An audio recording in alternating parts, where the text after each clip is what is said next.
आलेले सगळे श्रोतेगण सगळ्यांची साष्टांग प्रणिपात करतो. साऊंड सिस्टीम वाले दादा, साऊंड सिस्टीम छान आहे, वाजवणारे म्हणणारे पण छान आहेत, ऐकणारे श्रोतेही तुम्ही खूप गोड आहात. माझ्यासोबत आलेले आमचे शेतपूरचे आनंद बाबा आहेत, माझ्यासोबत आलेले आमचे आळंदीचे कौशल महाराज आहेत, आमचे भगवान आहेत. आलेले सगळे श्रोतेगण जे माझ्यापेक्षा ज्ञानामानाने मोठे असतील त्यांच्या पायाला स्पर्श करतो. जे ज्ञानामानाने मोठे असतील त्यांच्या पायाला स्पर्श करतो आणि अभंगाकडे वळतो. विठ्ठल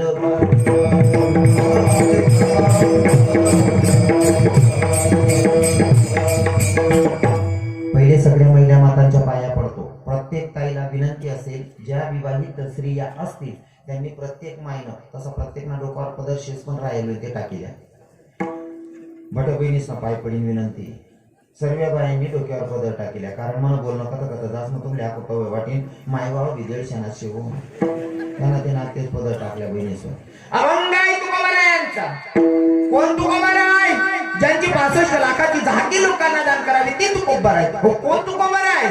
जाडूनी संसार वैसले अंगली ती तुकोबाराय. कोण तुकोबाराय? संसाराच्या नावे घालून या शून्य ते तुकोबाराय. आणि ती तुकोबाराय अभंगातून तुम्हा आपल्या जीवांना संदेश देत आहे. भैया, जर भगवंताची प्राप्ती करायची असेल तर त्याच्यासाठी संतांच्या पायी लोटांगण घालायचे. पण संतांच्या पायी लोटांगण घातल्याच्या नंतर भगवंताची प्राप्ती होते. पण कोणत्या भगवंताची प्राप्ती करून घ्यायची तुमच्या आमच्या हातात आहे. कोणत्या देवाची प्राप्ती करून घ्यायची? तुकोबाराय सांगतात अशा देवाला शरण जायचे, अशा देवाला शरण जायचं की त्या देवानं भक्ताच्यासाठी कोणतंही खालचं काम करायला लाजला नाही पाहिजे. भक्ताच्यासाठी काम करायला भगवंत लाजत नसेल अशा देवाला शरण जायला तुकोबाराय सांगतात. मग साधकांचा प्रश्न, तुकोबाराय तुम्ही सांगता अशा देवाला शरण जायचे की तो देव, तो भगवंत भक्ताच्यासाठी कोणतेही काम करायला लाजला नसेल अशा देवाला शरण जायचं. आम्हाला मान्य, तशा देवाला आम्ही शरण जाऊ, पण आम्हाला जरा परिचय सांगता का? कोणता देव असा, कोणता भगवंत असा की तो भक्ताचं काम करायला लाजत नाही, असा देवाचा आम्हाला परिचय सांगता येईल का? तुकोबाराय सांगतात हो सांगता येईल. मग ऐका, शून्यापासून 100 पर्यंत जाऊयात आपण.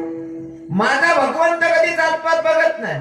तुम्ही किती मोठ्या जातीचे आहात, तुम्ही कोणत्या धर्माचे आहात, काही घेणं देणं नाही माझ्या देवाला. माझा भगवंत फक्त तुमच्या अंतःकरणातला भाव पाहतो आणि तुमचा भाव बघून माझा भगवंत तुमचं काम करतो. जसं की भिल्ल समाजामध्ये एक संत जन्माला आले. तर मायचं नाव काय होतं? शबरी माय. भिल्ल समाजाची शबरी आहे, पण जगाचा मालक तिची उष्टी बोरं खातोय. केला का विचार? शबरीची उष्टी बोरं असा विचार केला का? अजिबात नाही. फक्त भाव बघितला. अरे जर का 82 वर्षाची होईपर्यंत माझी वाट बघत असेल, ती काय भाव असतील तिच्या मनातले. माझा भगवंत शबरीची उष्टी बोरं खातो. लखनजी सोबत होते, उष्टी बोरं खात होते शबरीची. थोडीशी बोरं लखनजीच्या हातात दिले. लखनला सांगितलं, लखन भैया अरे एक प्रसाद तू भी पाले भैया. लखनजी ना आत्मा बोरेली ना काय शबरी माईनकडे दके काय बोरेशनीकडे दके. या बोरे म्हणे आई बहीण नाऊस काय शेत काय कोलगेट होतं का लाल दंत मंजन होतं. आई बहीण नाऊस का बोरे म्हणून ते खायला ना मी कस काय खाऊ. लखनजी नक्की बोर प्रभूचं लक्ष नाही असं समजून फेकून दिले. लक्ष नाही असं समजून फेकून दिलं. पण माझा जगाचा मालक, माझा ब्रह्मांडाचा धनी अशी कोणती जागा नसेल का तिथं माझा पांडुरंग परमात्मा, माझा प्रभू रामचंद्र, माझा गोकुळचा कन्हैया बघत नसेल. असं भूतलावर कोणतं ठिकाण नाही, कोणतं स्थान नसेल की जिथं माझा देव तुम्हाला बघत नाही. माझा प्रभू बघत होता, माझा भगवंत बघत होता. माझा भगवंत हे बघत होता की शबरीची उष्टी बोरं माझा स्वतःचा भाऊ खात नाही या, पण याला कोणत्या ना कोणत्या रीते शबरीची उष्टी बोरं खाऊ घालीन म्हणले. कारण शबरीचे भाव दादा काहीच बोल नका हो. पहिला किडा चालणार ना, तुम्हाला तप जास्त आहे, तुम्ही नका. विठ्ठल विठ्ठल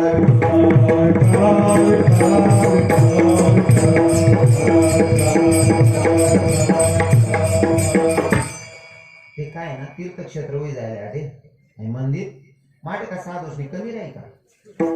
बटा तपस्वी गोया होई जायला आले. विठ्ठल विठ्ठल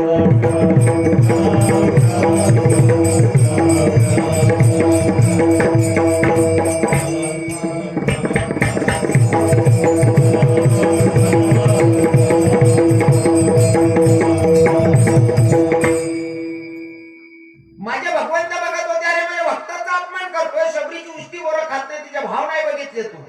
मग जेव्हा 14 वर्षाच्या वनवासामध्ये सीतामय्याला चोरीला नेलं रावणानं आणि रावणाच्या सोबत युद्ध खेळत असताना इंद्रजीत सोबत युद्ध खेळत होते लखनजी. इंद्रजीत सोबत युद्ध खेळत असताना लखनजी मोर्चा येऊन पडले, बेशुद्ध पडले. बेशुद्ध पडल्याच्या नंतर वैद्यानं सांगितलं लखनजीला आयुर्वेदिक जडीबुटी पाजायची. ती जडीबुटी आणायला गेले हनुमंतराय, आणली ती जडीबुटी आणि ती जडीबुटी कोणती होती? शबरीची फेकलेली उष्टी बोर होती, त्या बोरांचं झाडं त्याच ती जडीबुटी त्याला पाजली. जर असे बोर खात नसेल तर माझ्या भक्ताची उष्टी बोर तुला खाऊ घालेल. हे भगवंताचे भाव, भक्ताच्या प्रतीचे विठ्ठल विठ्ठल.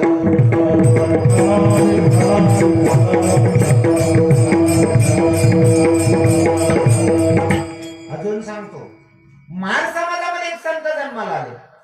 हा, आणि प्रत्येक जातपात नाही काहीतरी शिकासारखं राहत बरं बाबा, काहीतरी शिकण्यासारखं राहतं. जसं की आदिवासी लोक आपले दिकाल साधा वाटतच, पण त्याच नामा काही काही गोष्टी शिकासारख्या राहते. दादच आहे प्रशांत दादच आहे, खूप काही गोष्टी शिकण्यासारख्या असतात. आपण स्वतःला बारी जात ना म्हणलेतच, पण आपल्या काही गोष्टी इथल्या चुकावतीस ना, त्या लोक साधा राहतात बिचारा. काय कोणा घेणं देणं नाही, काय कोणा मान सन्मान अपेक्षा नाही. नवरी माय बी सारखी, नवर देऊन माय बी सारखीच राहते. आपल्या एवढं बरं आपण सावरदा नाही बाया समजदार शेती आधी ना काही सांगा 90% रक्कम आठ केली आपली. त्या लोकेच कोणी कोणले आधी देऊ, कोण कोण आपलाच नजर कधी बाया बसण्यात ना. एखादी सुनबाई जर पाय पडायला लागण्यात गर्दीन गर्दी उभी रास, आई बी ना पाय पडा काही ना पडा येते तर ती कोपरा म्हणे कोपरा मारा आहे का, मग कोण राहील अशी दखत. मग नंतर घातलाय काही नको माय त्याची तीच ना आपण पाहिले काय रोग लागते आपण मरीच जायची का तू तिथला काही. मग नुसता चहा आणि बाटली चहा ना ते ट्रेरास ना ते का फिरवता एखादी कडे असं हात कर असं वय असं ल्यानवताय नाही. हो माय गणरास मनगर मी का चार पाणी करता यायचं काढे तू डोकल बरं मारी टाकू नाही तर तुले चार खाता तांबडो घालाय भांडत होते. तेवढं बरं आहे आवडला ना बायानी करते तर जातो.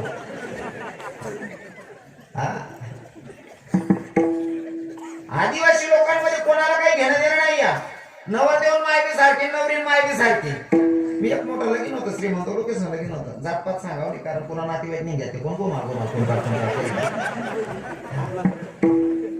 श्रीमंत लोकेशन लग्न होतं. मी जो नवर देऊन माय खाता खाता म्हणा साठवते मोठीने म्हणतात ना त्या कोपरा उभी. नवरीन काकू, नवरीन मावशी, नवरीन आत्या बड्या बाया गोया वगैरे म्हणे ताई खायला ना, बहीण खायला ना, बाईजी खायला ना. मी नाही का म्हणतात काय होईल नवी बाई बहीणले. आपले महाराष्ट्र वैकिरा ना, गुजरात वैकिरा ना, अर्ध MP वैकिरा ना, UP मग आपलं नाव जायचं म्हणतात. चला आपला मान राखीली म्हणता आई बहीण. मी भूषांना सांगाल म्हणतात ताई या बड्या बाया लावण्या करा खायला म्हणतो. नाही म्हणजे महाराज माल नाही खाना म्हणता उपली जाई बरोबर म्हणतात. काय नाही घेत आई म्हणे मी नवर देऊन माहिती म्हणतो. मग काय जाय म्हणे मला कोपरान वाटी तरी लायका हो बापाई मुलगेल वावर रे भाऊ. 10-12 तोडं सोनं झालेलं होतं. 10-15 हजारांनी साडी नेसेल 5 रुपये कोपरान वाटेल करता तांबडो घाली ना बाणड सोडत नाही. हा कितलं वातावरण खराब करा नसेल, कितलं वातावरण खराब करा. पण काही बायांना स्वभाव बांधला गेला बरं. हा त्या लोकांचे काही घेणं देणं नाही. आणि तुमले बी सांगस याच ना वातावरण असं असणं आदिवासी लोकच ना. लग्न कोण कराय ना फक्त वाजायला पाहिजे. वाजानं चालू त्या सणाचानं चालू. आपला या दरी ओढो हे भाषा चला हो भावसाहेब तर येस त्या नाचणारच मग भावसाहेब उभं कर देऊ नाचणार भावसाहेब माझ जमत नाही तुझी लग्न तू कर रे काय झालं जागानं पाठ काढू. ताठाशी काही लोकेशले हो भयान उग्रमीचे हो. आणि उग्रमी वाला सांगत कोरोना सारखा जर रोग होणार ना ते उघडा जावं शकत. आपण एकदा फिरेशन साधा लोक राहतस काय घेणं देणं नाही. त्यातले जर रात्री जेवणले रात्री रातभर नाचतस सकाळ जेवणले उठाडा मित्र जातात त्या नरे भावड्या चाल ना पंगत चालू होईल नको रे रोजी रातनाथ गेलं.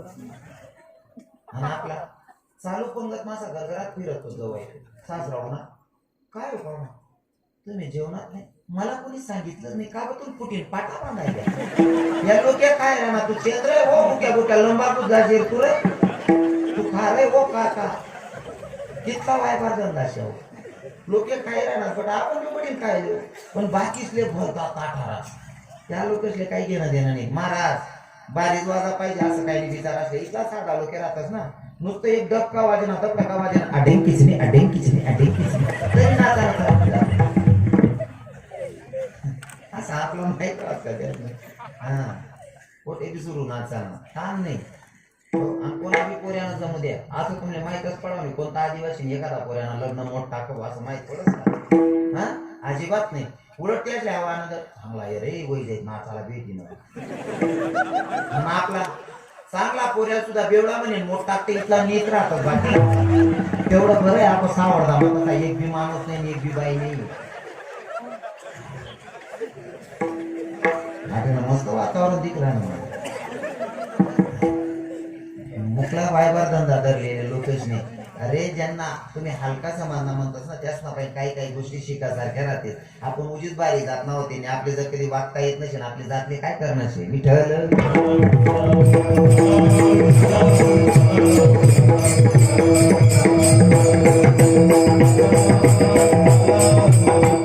हा त्या आदिवासीच्या बाया लगीन मा बी जातेस ना ते गाणं चांगलं चालू आहे ना बरं का सध्या.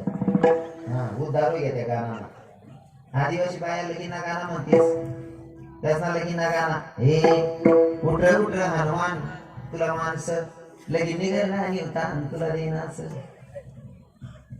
मी चाल बदलाय टाकेल कोणतरी गायक नाही टाकले ते गाणं ऐकू तुम्ही मस्त पण टाकलं हे उठा हनुमान तुला मानस लगीन निघायला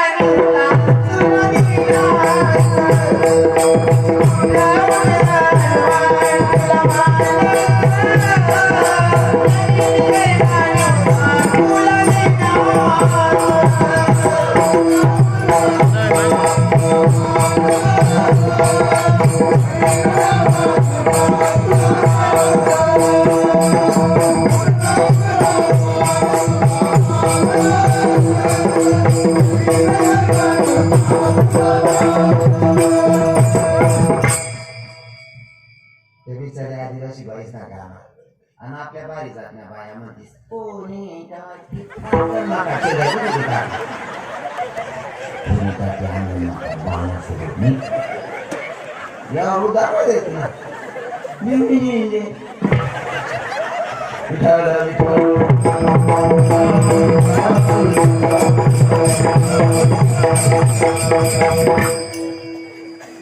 भिल्ल समाजाची शबरिया पण भगवंताला उष्टीवर खायला मजबूर केलं महाराज ही भक्तीची ताकद आहे.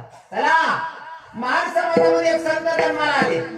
महार समाजामध्ये एक संत जन्माला आले त्यांचं नाव काय महाराज मंडळी चोखोबार आहे. महार समाजाचा संत आहे चोखोबार आहे. पण भक्ती अशी होती ना जातीपतीला अजिबात व्हॅल्यू नाही किंमत नाही महत्व नाही. हो तुम्हाला सांगतो जातीनं जर ब्राह्मण असेल जितू बाबा जातीनं जर ब्राह्मण असेल तर माझे तुकोबारांनी जातीपाती मोडून काढल्या माहिती का. अभक्त ब्राह्मण झालो त्याचे तोंड जर ब्राह्मण असेल आणि तो अभक्त असेल तर तुकोबाराय म्हणतात अभक्त ब्राह्मण झालो त्याचे तोंड काय त्याची टिंब प्रसवली मध्ये शिवी दिलेली मायला पण माझा बोलण्याचा तो अधिकार नाही म्हणून मी ते तुका कट केलेला आहे. अभक्त ब्राह्मण झालो त्याचे तोंड काय त्याची टिंब प्रसवली म्हणजे जर का तुझ्या मुखामध्ये भगवंताचं नाम येत नसेल तर तू जातीनं खरंच ब्राह्मण आहे का असा प्रश्नचिन्ह उभा केलाय. जातीला अजिबात महत्व नाही. अंतकरणापासून जर भगवंताचं नामचिंतन करत असेल तर तो कुठल्याही जातीचा असू दे त्याने तो देवाला आवडतो. ब्राह्मणाला शिवी घातली पण जातीला चांभार असेल आणि तो जर वैष्णव असेल तर त्याच्या मायला संत धन्यता देतात. ही आमच्या परमार्थाची ताकद आहे म्हणजे भगवंताची कृपा त्याच्यावर होती. ऐका महार समाजामध्ये संत जन्माला आले चोखोबार आहे. चोखोबार याच्या पत्नीला दिवस होते. पत्नीला दिवस आहेत का पत्नीला दिवस आहे. बाळपणाची वेळ जवळ आलेली आणि नेमकंच वारीचा प्रसंग आला. वारीला लोक जात होते वारकरी जात होते. चोखोबारांनी पत्नीला सांगितलं म्हणले ऐक ना चोखोबारांच्या पत्नीचं नाव काय होतं माया तुम्ही सांगता येईल का. चोखोबाराच्या बायकोचं नाव काय होतं कोण जाण आणि आम्हाला माहिती राहतं तू कसा दडकावतो ते बी करे बा. पण ना कीर्तनात बसल्याच्या नंतर संतांचा परिवार कीर्तनकार सांगतात ते ऐकून लक्षात ठेवायचं बरं का. ध्यान ठेव. पहिला मला सांग देवनं चिंतन करतात नाही बघ तू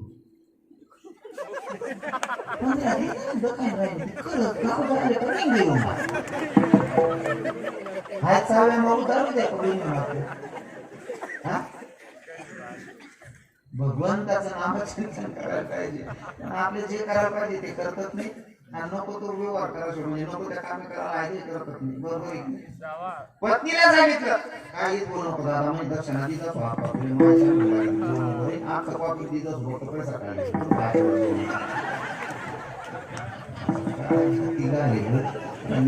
पेटा सांगितले का दोन दिलं या काय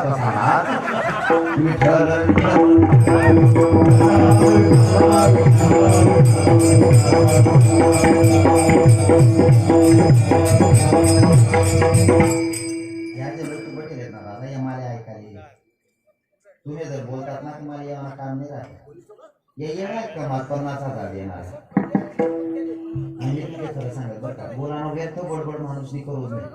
हा तशी व्यर्थ बडबड करू नये. इतका मोठा माणसे कधी मी बोलून या ऐकत बिचार हॉटेल जेवण मी बडबड करून त्या नुसतं ऐकेल आणतात बिचार.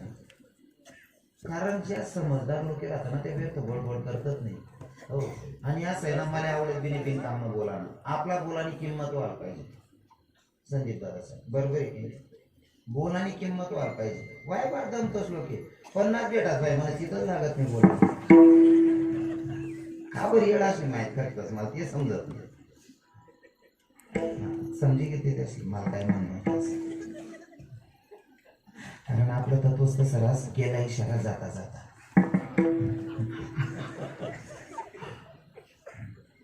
पत्नीला सांगितलं म्हणले ऐक ना पत्नीचं नाव विचारलं होतं तुम्हाला काय नाव आहे नाही सांगता येणार नाही सांगता येणार मग आता जन्मा ठेवा. चोखोबार यांच्या पत्नीचं नाव होतं सोयराबाई. सोयरा अगं ऐक ना लोक वारीला निघालेत वारकरी मी पण वारीला जातोय जाऊ का. पत्नीला सांगितलं स्वामी धनी जर वारीला जायचं असेल तर नक्की जा पण माझे दिवस भरते तर बाळणपणाची वेळ जवळ आलेली एक काम करा ना. काय तुम्ही जाताय ना रस्त्यावर तुमच्या बहिणीचं गाव लागतंय तुमच्या बहिणीला तरी पाठवून द्या ना माझ्याकडे. चोखोबानं होकार दिला आणि चोखोबा वारीत निघाले. पण खरा भक्त संसारापेक्षा परमार्थाला जास्त महत्व देतो. नामचिंतनात चोखोबाला एवढे मग्न झाले की बहिणीला सांगणं विसरले. माझ्या विटेवरच्या मालकाला वाटलं जर माझा भक्त त्याच्या बायकोचं बाळंतपणाचं दुःख सुद्धा विसरून माझ्या नामचिंतनात एवढा मग्न झालाय त्याच्या बहिणीला सांगणं विसरला. पण त्याच्या बहिणीला जर सांगत नसेल तरी सुद्धा मला ते काम करावं लागेल माझ्या भक्ताचं. मग माझा विटेवरच्या मालकाने विटेवरनं उडी मारावी आणि चोखोबाच्या गावाच्या शिव जवळ यावं. शिवना जोडी अजून गाव मग शिव जवळ आला भगवंत आणि आल्याच्या नंतर विचार करतोय मला चोखोबाची बहीण बनून जायचंय. कारण निरोप सांगितला होता ना पत्नीनं तुमच्या बहिणीला माझ्याकडे पाठवून द्या माझी बाळंतपणाची वेळ जवळ आलेली म्हणून. आता बहिणीच्या रूपात माझा भगवंत जातोय गावच्या शिव जवळ आला. विचार करतोय पंढरीश पांडुरंग परमात्मा जर मला चोखोबाची बहीण बनायचं असेल तर मला साडी परिधान करावी लागेल. माझा जगाचा मालक नववार साडी नेसतो मायावर नववार साडी नेसला आणि माझा विटेवरचा मालक डोक्यावर पदर घेतोय. कोण देव साडी नेसानंतर देवनी सुद्धा डोकावर पदरली ना त्यामुळे तुमले पहिलेच सांगत डोकावर पदर दडकायला बहिणीवर. जगाचा मालक डोक्यावर पदर घेतो ही आपली संस्कृती आहे. हिंदू धर्माची संस्कृती डोक्यावर पदर आलेल्या अतिथीचा आदर सासू सासऱ्यांची कदर आणि पतीच्या सेवेला हजर तिलाच म्हणावं इंडियन मदर ही आपली संस्कृती आहे. लग्न झाल्याच्या नंतर विवाहित स्त्रीनं डोक्यावर पदर घेतला पाहिजे. कारण आपल्या महाराष्ट्राची खास करून आपल्या काना देशाची संस्कृती बाईनं डोक्यावर पदर घेतलाच पाहिजे. बरोबर आहे ना बहिणी सोन राग दर्जात ना का ते हा बोलणारा कोणी परका कीर्तनकार नाही शे तुम्हाला पोरगा आहे तुम्हाला भाऊ शे मनीषी मी तुमले धर्माला काही नियम सांगितले नाही अजिबात मानलेला आहे लेवा नाही. जर आपली कुठे चूक होईल तर ती सुधारणा प्रयत्न करा मना दोष काढापेक्षा नाही ते बाकीने बाया मन झाले देव छान आहे तो त्यानं दोष खायला बाकीने बाया बरी झेंडाला ना तो डोक्यावर पदर ही आपली संस्कृती आहे. सांगतो तुम्हाला ऐका जर का पंढरपुराचा मालक स्त्री रूपात येतो तो डोक्यावर पदर घेतोय महाराज डोक्यावर पदर घेणं ही आपली संस्कृती आहे. आपण सांगू का राजा छत्रपती शिवरायांची आई म्हणजे आपल्या सगळ्यांची माहिती जाऊन असा आजचा तरुण गाडीवर लिहितो राजे राजे तुमची धर्माला गरज आहे राजे पुन्हा जन्माला या गाडीवर बोर्ड लिहितात राजे पुन्हा जन्माला या मी तर सांगेल राजे जन्माला चिवू नका का राजे जेव्हा तुम्ही जन्माला आलात ना राजे जेव्हा तुम्ही जन्माला आलात तेव्हा एक जिजाऊमा सभापती जी तुम्हाला पदर आड घालून दूध पाजत होती आता सध्याच्या जिजाऊकडे पदर शिल्लक नाही राजे जन्माला चिवू नका काय संस्कृती होती आता पण बघा ज्या म्हाताऱ्या मावशात ना ते बी डोक्यावर पदर पडू देत नाही हो आपू सांगस जिजाऊमा साहेब तुम्ही बघितल्या नसतील फक्त इतिहासात वाचतोय चला तुम्हाला डोळ्यासमोर उदाहरण सांगत आपला काना देशाची मुलगी राष्ट्रपती झाली माय काय नाव होतं ताईचं प्रतिभाताई पाटील राष्ट्रपती झाल्या पण डोक्यावरचा पदर पडलेला एखादा फोटो दाखवा मला दादासाहेब शेका राष्ट्रपती होई गेली माय राष्ट्रपती तरी डोक्यावर ना पदर पडू देना नाही मनबईन बचत गटनी मीटिंगला जाणी पोलो तिरपा खोसत ओ सांगू काकू तू खिचडी वाटत हो बाई आटे राष्ट्रपती पदर आणि मग सांगू काकू खिचडी वाटत ना पोलो तिरपा खोजिले येरी अक्का पदर न बोलता महत्वाचे हा डोकावर पदर ना एक फोटो काढा आणि बिगर पदर ना बी एक फोटो काढा दोन्ही फोटो जोडे तरी देता कोणता फोटो चांगला वाटत जी बाईना डोकावर पदर राहिना ना तो फोटो असा वजन मध्ये डोकावर पदर राहिना ना असं वाटत ना हो म्हणा बापरे नांदुरी गंडी देवी जी राहिली हो मन माझी असं वाटत आणि बिगर पदरनी बाईल दखा का मला असं वाटत हो बापरे दिल्ली तुरट तर तिथे राहिले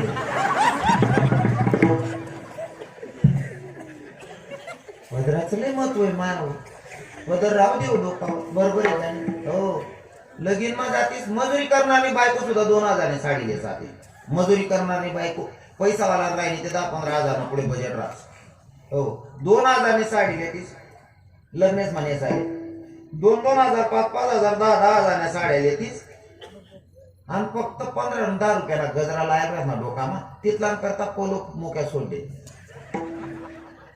15 रुपयाला तो गजरान करता तू 2-4 हजार रुपयाला पदर खाले दळकायची ना काकू आणि पदर दाखवाशिवाय साडी लेतीच नाही तुम्ही आपू बरोबर आहे ना पदर लेखाशिवाय साडी लेतीच नाही मग तो पदर कसा करता रास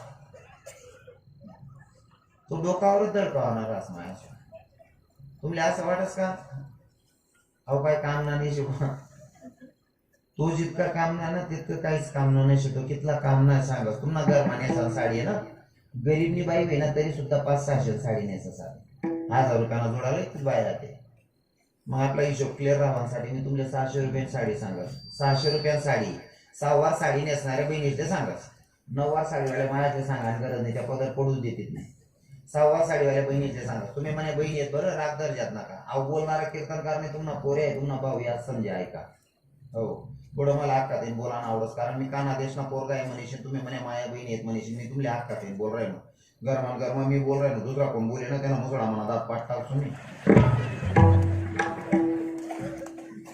पदराची किंमत सांगतो तुम्हाला गरमाने साडी तुम्ही 600 रुपयांनी 600 रुपयांनी साडी 6 वार साडी 600 रुपयांनी म्हणजे मीटर कितला पडणं ताई 100 रुपयाला बरोबर आहे ना 600 रुपयाची 6 वार साडी 100 रुपयाला मीटर पदर कितला मीटर ना असताय 1 मीटर बरोबर आहे ना मग तो कितला नाव आहे ना 100 रुपयाला 100 रुपयाला पदर आहे पण तो जर डोक्यावर राहिला ना याचा टोपीवाला बाबा बसेलेत ना 100 रुपयाला पदर आहे पण तो जर डोक्यावर राहिला ना तो ना बापनी करोड रुपयांनी इज्जत वाढायचास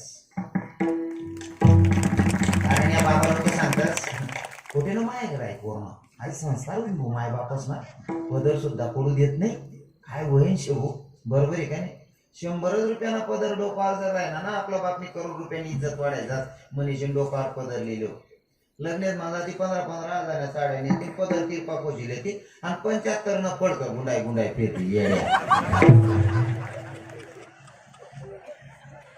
येड्याने ते काय म्हणतात थंडी ब्यायची गुंडा होती बरोबर आहे बर गुंडा माफी पोलो तिरपा कोजले 75 न पडतं गुंडाई सोबत तेवढं बरं आहे म्हणे माया बहिणी आठवणी एक बी बाई तसं करत नाही.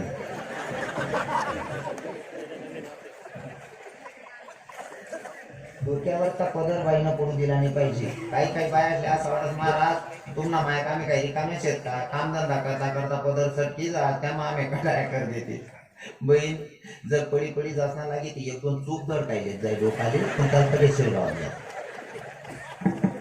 साडी लग्न झाल्याच्या नंतर साडी लई महत्व आहे. साडी हो साडीचं लई महत्व आहे. महाराज माझ्या द्रौपदी मातेचं वस्त्र धारण होत होतं. माझ्या जगाच्या मालकानं वस्त्र रूप धारण केलं होतं. साडीचंच रूप धारण केलं होतं. साडी लई महत्व आहे.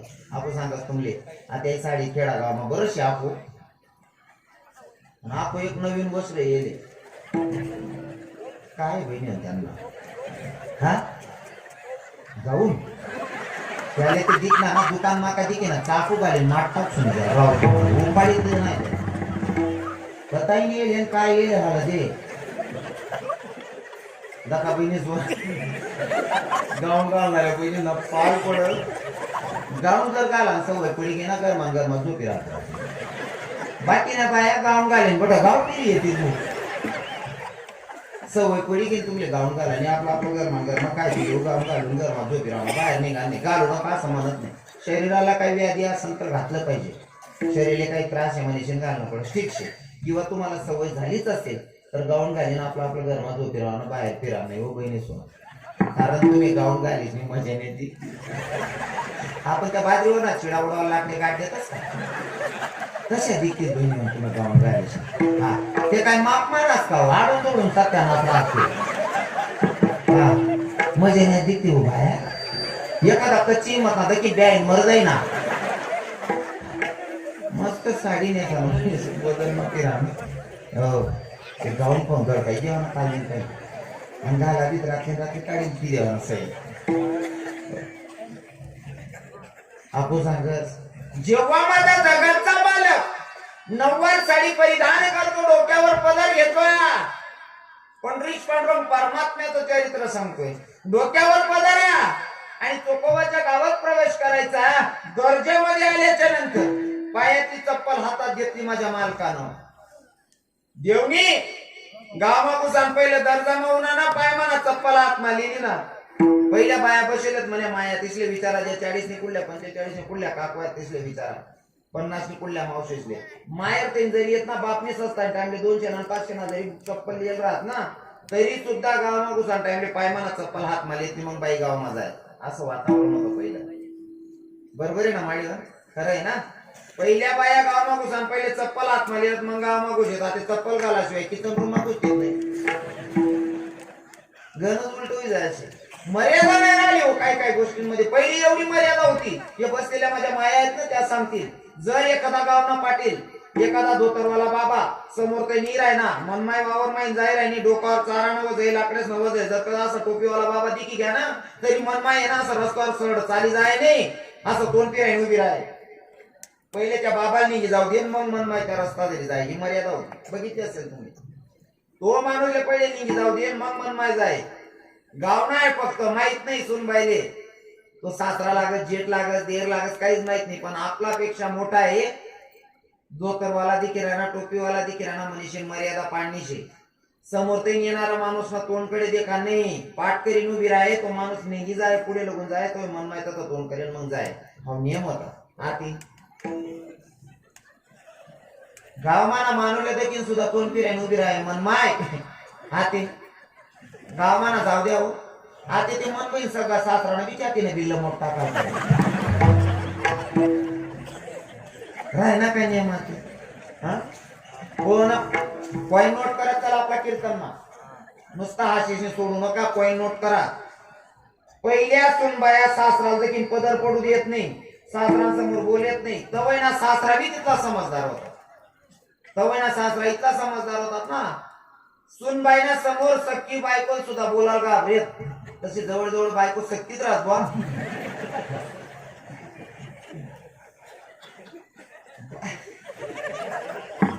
बायको सक्कीच राहत. चुलत बहीण चुलत पुई चुलत काका चुलत काकू बरोबर जेव्हा चुलत दुसरं काही राहत नाही बायको सगळी राहत. सखी बायको संगे सुद्धा बोलाले पहिला सासरा सरमाये. जर मी मनी बायकोले बोलामा मना जर तोल घ्या म्हणे सुनबाई काय विचार करी माय मन सासरा काय सुमाराने बोला ना. बरोबर आहे की नाही. सुनबाईना समोर सासरा सरमाये असा सासरा होता पहिला. त्यासले बी मर्यादा होती म्हणजे सुनबाई मर्यादा समाय. आता सुनबाईचा दोषच नाही. आता हातेना ज्या बनी राहणार ना त्या सासरा इथला प्यांची वेळ झाले ती सुनबाई गरमा पाणी ठेवून त्या विधाची चड्डी घालीन फिरत. हो बाबू तू चड्डी तरी मोठी घाल रे. हो काका तू बडा सत्यानाच कर मला वा रे. तू तिची सुनबाईंचा विधाची चड्डी घालीन फिरायला. हो मुलगेल वावर चड्डी तरी मोठी घाल रे. हो आप्पा काय ती सुनबाई बदलली हो. अपेक्षा तुम्ही तिच्याकडनं ठेवताना तुम्ही सुद्धा तेवढे खरे उतरले पाहिजे. दुसऱ्याकडनं अपेक्षा ठेवायच्या वेळेस आपण सुद्धा तेवढं खरं उतरलं. सुनबाई काय दोष आहे. सासरा बी तेवढा लेवल ना पाहिजे. हा ऐका पायाची चप्पल हातात घ्यायची बाई पहिले. आता चप्पल घालाशिवाय राहतीच नाही. मला एक पोरगीना फोन होणार विक्रण महाराज म्हणलं काय बाई म्हणे महाराज तुम्ही जुने नियम लई सांगतात. म्हणलं होत आहे म्हणे तुम्ही पण तर तरुण आहात मग तुम्ही एवढे म्हातारे विचार कसं काय सांगतात. म्हणतात ताई जरी मी तरुण आहे पण मी राजे छत्रपती शिवरायांचे विचार मांडणारा माणूस आहे. जिजाऊ साहेबांचा आदर करतो. हो स्त्री जातीचा आदर करतो. तुम्हाला आदिशक्तीचा अवतार समजतो पण आदिशक्तीचा अवतार समजून जर तुम्ही आदिशक्तीचा अपमान करत असाल अवमान करत असाल तर मग तुमचा आदर करणं माझ्या चुकीचं होणार आहे. तुम्ही आमच्यासाठी देवी आहात क्योंकि आमच्या संतांची शिकवण आहे. नारी की निंदा मत करो यारो नारी रतन की खान. नारी की निंदा मत करो यारो नारी रतन की खान. जिस नारी से जन्म लेते हैं राम भक्त हनुमान हा अधिकार तुमचा आहे. तुमच्या पोटी भगवंत जन्माला येतो. तुमच्या पोटी राजे छत्रपती शिवराय जन्माला येतात. तुमच्या पोटी डॉक्टर बाबासाहेब आंबेडकर जन्माला यायला तयार आहे. पण तुम्ही तेवढं पावित्र्य राखलं पाहिजे. तेवढं पावित्र्य तुम्ही राखलं पाहिजे. बरोबर आहे की नाही. ती पोरीनं मला सांगितलं म्हणजे महाराज पहिल्या बाया शिकेल होत्या आता शिक्षित होत्यात म्हणजे त्यातल्या घाबरी गुबरी राहत. आम्ही शिकेल सौरेश आम्ही पदर पुदरले महत्व देत नाही. म्हणतो बहीण तू स्वतःला सुशिक्षित म्हण राहिली म्हणे. हा म्हणतो पदरलेत नाही का म्हणे नाही. आणि चप्पल घाला म्हणे मी चप्पल घालीनेच किचन महाराज म्हणतो मग अजून पुरी शिकेल नाही बहीण. मग म्हणे महाराज म्हणतो तू अजून पुरं शिक्षण नाही व्हायला अजून पुरी सुशिक्षित नाही. मग महाराज म्हणता जवळ पाय मागाला ना बुटच मा वरण लिहिन पिशी तर समज तू मन बैल पुरी शिकी गई वाटते. चप्पल गाडी राहणार नाही याला काय संस्कार म्हणतात का. कोणतं शिक्षण आज कोणतं कॉलेज मा शिकाडतात. अरे उलट ते शिक्षक तर पोरींना हे पण सांगतात की बेटा अंग झाकील एवढे कपडे घालत जा.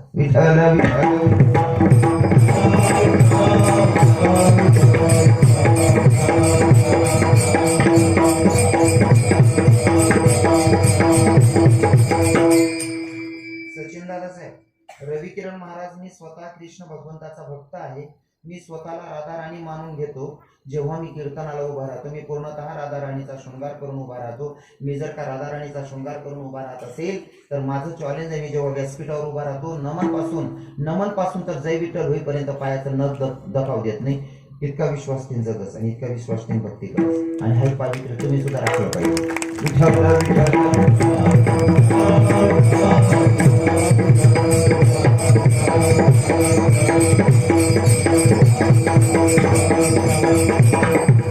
माझ्या जगाच्या मालकाने नववार साडी परिधान केली डोक्यावर पदरा. गावात प्रवेश करत असताना पायातली चप्पल हातात घेतली. गावात प्रवेश केला. चोखोबाच्या दाराला हात मारली. दरवाजावर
उघडा दार, हक्क मारी. दरवाजावर थाप टाकली. चोखोबाच्या पत्नीला आवाज दिला, बहिणी आता दार उघड ना. चोखोबाच्या पत्नीनं बाहेर यावं बघितलं. चोखोबाच्या पत्नीला माहितच नाही नेमकं कोण आहे, फक्त डोक्यात एकच माझी ननंदबाई दिसते, माझी ननंदबाई आले. पण बहिणी हो, माया हो, दादा हो, ती चोखोबाची बहीण होती का? माझ्या विटेवरच्या मालकानं चोखोबाच्या बहिणीच्या रूपात यावं, दरवाजावर थाप टाकली आणि माझा जगाचा मालक आतमध्ये शिरला. महाराज, चोखोबाच्या घरामध्ये राहून 28 दिवस घरातली पूर्ण कामधंदा केली माझ्या जगाच्या मालकानं. तितकंच नाही, कामधंदा केली इथं विषय थांबत नाही. इथं बसलेल्या माझ्या माता माऊलींना मला प्रश्न विचारावा वाटतोय. रजस्वला स्त्री असेल तर तिला मंदिरात कमीत कमी 4 दिवस प्रवेश नाही. बरोबर आहे ना माया हो? जर स्त्री रजस्वला असेल तर त्या स्त्रीला मंदिरात 4 दिवस प्रवेश नाही. खर तर आपला भाव चांगला, मूर्तीची प्राण प्रतिष्ठा केल्याच्या नंतर तिच्यात आपण प्राण ओतला गेलाय असं मानतो आणि आपण देव म्हणतो. पण नास्तिकांच्या भावनेनं जर बघितलं, नास्तिकांचा विचाराचा जर विचार केला तर ती दगडाची मूर्ती आहे. तरी त्या दगडाच्या मूर्ती समोर जायला रजस्वला स्त्रीला 4 दिवस प्रवेश नाहीये. दगडाच्या मूर्तीच्या समोर किती उदार अंतकरणाचा माझा पंढरीश पांडुरंग परमात्मा भक्ताच्या बायकोचं बाळंतपण करतो. इतक्या खालच्या स्तराचं काम माझा विटेवरचा मालक करतो. आणि जर भक्ताचं काम करत असताना जर माझा जगाचा मालक लाजत नसेल, तो लाजत नसेल ना, अशा देवाला शरण जायला तो कोबराय सांगतात अभंगाच्या